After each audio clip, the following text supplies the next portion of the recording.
So we're moving into chapter 9, section 3. This involves slope.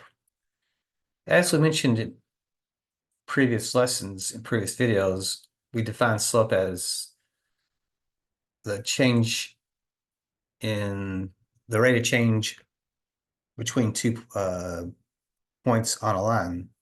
So this is involving the concept of a line. So if a line passes through 2 points, it has what's called a slope, and that slope is described as the rate of change. And that rate is a ratio, and by definition, we write this as the change in y over the change in x.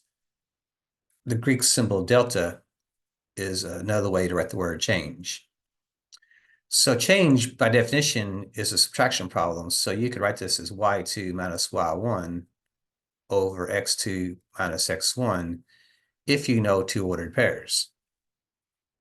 So notice how we have two ordered pairs. So this is order pair 1, so I can call this x1, y1, x1, y1, and this order pair would be x2, y2.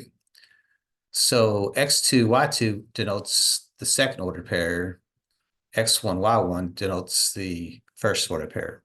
So these are what are called subscripts. So they're not operations. These are also variables, but they're trying to distinguish between the first and second ordered pair. So if I want to find the slope, we're just going to be using this formula y2 minus y1 over x2 minus x1. So if I do that, we're going to have 2 take away a negative 11 over 10 minus negative 8. Now again, if you want to use the circle method, what you have is a 2 and the opposite of a negative 11. Notice how I use that word and. And means to add. 2 and the opposite of a negative 11 is the same thing as 2 plus 11.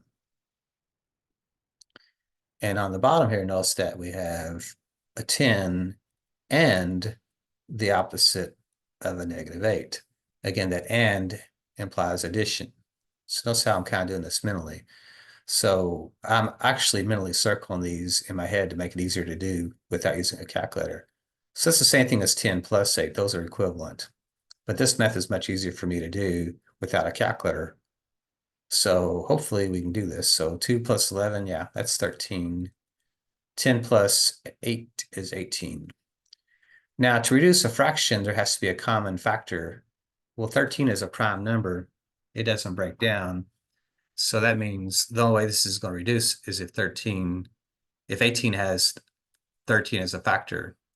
Well, 13 does not go into 18 evenly, so 13 is not a factor of 18. So 13/18 would be the slope.